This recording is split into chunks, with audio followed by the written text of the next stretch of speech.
A gente vive dentro de uma simulação, mas não é uma feita de silício e cabos verdes. É uma simulação biológica, uma ilusão controlada que o seu crânio projeta para você não enlouquecer com o caos puro do universo. O problema é que esse software é velho. Ele foi programado para sobrevivência, não para a verdade. E se para te manter vivo ele tiver que mentir sobre tudo o que você sente, acredita e vê, ele vai mentir sem pensar duas vezes. O conflito da nossa existência é esse. Você é o prisioneiro e o guarda de um labirinto que nem sabia que existia. Então o que a gente faz quando percebe que a bússola está quebrada? A gente joga ela fora e aceita se perder no mato? Não. A gente aprende a ler o erro dela. A gente entende que se a agulha aponta para o norte com 5 graus de desvio, a gente compensa na caminhada. É sobre isso que a gente vai conversar hoje. Se você ficar aqui comigo pelos próximos minutos, eu te prometo uma coisa. Você nunca mais vai olhar para o que acontece dentro da sua própria cabeça da mesma forma. E eu não tô falando de psicologia barata de rede social ou de virar um mestre zen que não sente nada. Eu tô falando de entender que os seus pensamentos não são verdades absolutas escritas em pedra. Eles são, na verdade, ferramentas de navegação profundamente imperfeitas. Quase como o GPS velho que insiste em te mandar entrar numa rua que não existe mais. Eu passei anos sendo escravo desse GPS. Se eu sentia que alguém não gostava de mim, para mim isso era um fato. Se eu pensava que não era capaz de algo, eu aceitava isso como uma lei da física. Eu era um prisioneiro que acreditava cegamente em cada palavra que o carcereiro dizia. E o carcereiro era eu mesmo. Dói admitir, mas a gente adora ser feito de otário pela própria mente. A gente vai mergulhar fundo no que eu chamo de o bug no sistema. É aquela falha fundamental na fiação do nosso cérebro que define a condição humana. Mas o segredo, a grande virada de chave que eu quero te entregar, é que esse bug pode ser hackeado. Quando você entende que a sua realidade é uma colagem de memórias falhas, hormônios alterados e vieses que você herdou de antepassados que fugiam de leopardos na savana, tudo muda.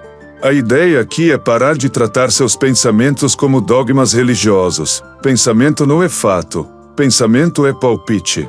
É um palpite que o seu crânio dá para tentar te manter inteiro por mais 24 horas. Eu vou te mostrar como usar essa consciência para parar de reagir no automático e começar a pilotar essa máquina estranha que a gente chama de eu. A gente vai aprender a olhar para o truque de mágica e, pela primeira vez, enxergar a mão do ilusionista escondida embaixo da mesa. Tá pronto para parar de ser enganado por você mesmo? Porque depois que você vê como as engrenagens giram, não dá mais para desver. E acredite, não existe nada mais libertador do que descobrir que você não é quem você pensava que era. É o fim do mundo como você conhece. E ainda bem. Pra gente começar a descer nesse abismo, a primeira coisa que você precisa entender é que o seu cérebro é um baita de um pão duro. É sério. Ele é o órgão que mais consome energia no seu corpo e por causa disso, ele vive no modo de economia de bateria. Ele odeia ter que processar cada informação nova como se fosse a primeira vez. Se ele fizesse isso, você desmaiaria de cansaço antes de terminar de amarrar o sapato. Então o que ele faz? Ele cria atalhos. Imagina uma artista de rua que tem que desenhar o seu retrato em 30 segundos. Ele não vai desenhar cada poro da sua pele. Ele vai fazer uns traços rápidos meio por cima que lembram você. É isso que são os nossos vieses cognitivos. São caricaturas da realidade que o seu cérebro desenha para não ter que gastar energia pensando de verdade. Eu me pego caindo nisso direto. Sabe aquele momento em que você lê uma notícia que confirma exatamente o que você já pensava sobre política? Ou sobre aquele colega de trabalho que você não suporta? Na hora o seu cérebro dá um estalo de prazer. É o tal do viés de confirmação. Ele ignora todo o resto e foca só no que encaixa na pecinha do quebra-cabeça que já estava montada. A gente não busca a verdade. A gente busca ter razão. A gente é viciado em estar certo, mesmo que para isso a gente precise ignorar a realidade esfregada na nossa cara. Mas ó, piora. Porque além de ser preguiçoso e pão duro, o seu cérebro é um mentiroso compulsivo de marca maior. E aqui entra o que os cientistas chamam de ilusão da introspecção. A gente tem essa certeza absoluta de que a gente sabe por que toma as decisões que toma. Você acha que comprou aquele celular novo porque ele tem uma câmera melhor, ou que escolheu sua profissão por causa de um propósito de vida profundo? Pura balela. Na maioria das vezes, o seu inconsciente toma a decisão por motivos que você nem imagina, tipo, o cheiro da loja, uma memória de infância que você esqueceu, ou só porque você estava com fome na hora. Mas o seu consciente, esse narrador que está aí falando dentro da sua cabeça agora, ele não aceita não ter o controle. Então o que ele faz? Ele confabula. Ele inventa uma história bonitinha, lógica e racional, para justificar uma decisão que ele nem viu acontecer. É como se o seu cérebro fosse uma empresa gigante e o seu eu fosse só o assessor de imprensa. O CEO toma as decisões no escuro, não avisa ninguém, e depois você tem que ir lá no palanque inventar uma desculpa convincente para explicar por que as ações caíram. A gente é o último a saber o que está acontecendo dentro da gente. Dá um certo desespero pensar nisso, né? Eu lembro de uma vez que eu estava super irritado com a minha esposa por causa de uma bobagem, uma louça suja ou algo assim. Eu tinha argumentos prontos, uma lista de falhas dela na ponta da língua. Só meia hora depois, quando eu comi um sanduíche, eu percebi que eu não estava bravo com ela. Eu só estava com o açúcar baixo. O meu cérebro tinha criado todo um drama existencial só para justificar o mau humor da fome. A gente é um labirinto de espelhos onde a gente se perde tentando encontrar quem deu o primeiro passo. E se você acha que isso já está confuso o suficiente, deixa eu te apresentar o Douglas Hofstadter. Esse cara trouxe uma ideia que mexe com o que a gente entende por alma. Ele diz que a nossa consciência é um estranho loop. Pense em dois espelhos colocados um de frente para o outro. O que você vê? Um corredor infinito, certo? Mas não tem nada lá. O corredor só existe por causa do reflexo que reflete o reflexo. Para ele, o nosso eu é exatamente isso. Uma ilusão de ótica causada por um sistema que se refere a si mesmo. É como se o seu cérebro fosse uma sala cheia de engrenagens complexas de bronze, todas girando, batendo umas nas outras, fazendo um barulho infernal. Mas no meio desse caos, surge uma música. A música não é uma engrenagem. Você não consegue tocar na música. Se você desmontar o piano, você não encontra a música lá dentro. Mas ela está lá. Ela é o resultado do processo. O nosso eu é essa música. A gente se sente como se fosse o maestro, o centro de tudo. Uma entidade sólida, sentada atrás dos olhos, pilotando o corpo. Mas a verdade é que o eu é só a fumaça que sai do motor. É um padrão que se repete tanto que acaba acreditando na própria existência. É esquisito, eu sei. Dói a cabeça tentar imaginar que não existe ninguém no controle, que somos só um processo que aprendeu a dizer eu sou. Mas é justamente nesse curto-circuito, nessa falha técnica onde o sistema tenta olhar para si mesmo e não encontra nada sólido, que a consciência nasce. A gente não é o vidro do espelho, a gente é o reflexo que está tentando entender de onde vem a luz. Agora para e olha para o seu redor. Olha para o seu celular, para suas mãos, para o lugar onde você está sentado. Percebe como tudo parece sólido? Tudo parece real. Mas tudo o que você está vendo agora já aconteceu há alguns milissegundos. O seu cérebro leva um tempo para processar a luz, o som, o toque. A realidade que você vive agora é um replay. Você está sempre assistindo a um filme que já foi editado e finalizado pelo seu subconsciente. Você nunca vive o presente. Você vive a memória imediata do que acabou de acontecer, filtrada por todos esses preconceitos, cansaços e ilusões que a gente acabou de conversar. A gente caminha pelo mundo com uma venda nos olhos, tateando as paredes e acreditando que estamos vendo o sol. E sabe o que é o mais louco de tudo isso? É que essa arquitetura toda, essa bagunça de fios trocados e atalhos preguiçosos, ela funciona, ela te trouxe até aqui. Ela permitiu que a gente construísse catedrais, mandasse naves para o espaço e fizesse poesia sobre o vazio. O erro é a nossa maior característica.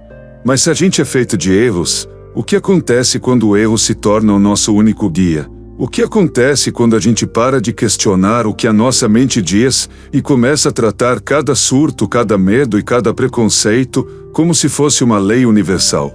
É aí que o labirinto vira uma cela. E é sobre como encontrar a saída dessa cela que a gente precisa falar agora. Porque a liberdade não está em ter um cérebro perfeito. A liberdade está em saber que ele é quebrado. Sabe, durante muito tempo eu tentei consertar a minha cabeça. Eu achava que se eu meditasse o suficiente, se eu lesse todos os livros de neurociência, ou se eu fizesse terapia por 20 anos, eu ia finalmente limpar esses bugs. Eu queria que a minha mente fosse um cristal, uma lente perfeita que me mostrasse a verdade nua e crua. Eu tinha raiva de me sentir ansioso sem motivo, raiva de cair nos mesmos erros, raiva de ser enganado por um viés que eu já conhecia o nome. Eu me sentia como um piloto tentando dirigir um carro que puxa sempre para o lado esquerdo. Mas aí eu dei de cara com um paradoxo que me deixou sem dormir por uma semana. Existe uma frase famosa, geralmente atribuída a um biólogo chamado Lyell Watson, que diz o seguinte: se o nosso cérebro fosse simples o suficiente para que a gente conseguisse entender ele, a gente seria tão simples que não seria inteligente o suficiente para entender. Lê de novo. Ou melhor, escuta com atenção. A complexidade que faz você falhar, que faz você ter crises existenciais, que faz você confabular e criar labirintos de espelhos, é a mesma complexidade que permite que você se pergunte: quem sou eu? Se a sua mente fosse lógica linear e perfeita como um computador de mesa, você não seria você. Você seria uma calculadora. Calculadoras não sentem a beleza de um pôr do sol, elas não se emocionam com uma música e elas não têm medo da morte. Elas só processam. A consciência não é o que sobra quando a gente tira os erros. A consciência é o erro. A gente passa a vida inteira tentando se livrar da confusão, mas é no ruído que a música acontece. Você está me acompanhando? Porque aqui é onde o chão some debaixo dos pés. A ciência moderna está começando a aceitar uma ideia que parece papo de quem usou substâncias ilícitas no deserto. Mas é a mais pura biologia. A realidade que você percebe agora é uma alucinação controlada. Pensa comigo. O seu cérebro vive numa caixa escura e silenciosa chamada crânio. Ele nunca viu a luz, ele nunca ouviu um som. Tudo o que ele recebe são sinais elétricos, uns choquinhos que dizem fóton aqui, vibração ali. O que o seu cérebro faz é pegar esses sinais e comparar com o que ele já sabe. Ele não vê o mundo, ele adivinha o mundo. Quando a sua adivinação bate com o que está acontecendo lá fora, a gente chama isso de realidade. Quando a adivinação não bate, a gente chama de alucinação ou erro. Mas o processo é o mesmo. Você está o tempo todo criando um filme na sua cabeça e torcendo para que o roteiro combine com o que o resto das pessoas está vendo. Isso é bizarro, né? Dá um certo frio na espinha perceber que a gente nunca tocou o mundo de verdade. Eu me senti um completo idiota quando entendi que o meu eu, esse cara que eu protejo com tanto ego, que eu tento deixar bonito para os outros, esse narrador que não cala a boca, ele é só o assessor de imprensa de um evento que já acabou. A neurociência já provou que, quando você decide levantar o braço, o seu cérebro já disparou os neurônios para fazer o movimento milissegundos, antes de você ter a vontade consciente de levantar o braço.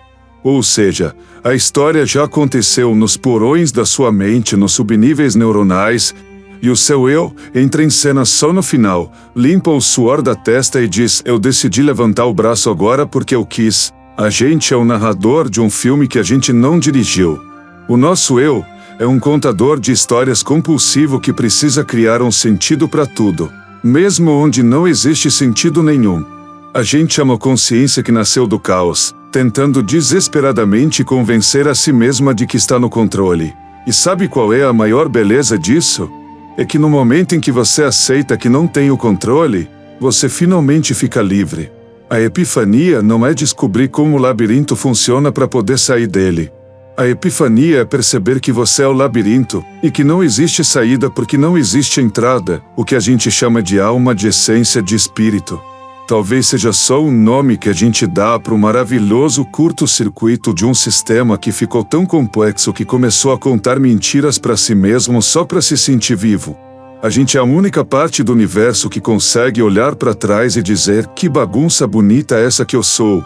E quando você entende que a sua percepção é falha por design, você para de brigar com a sua mente.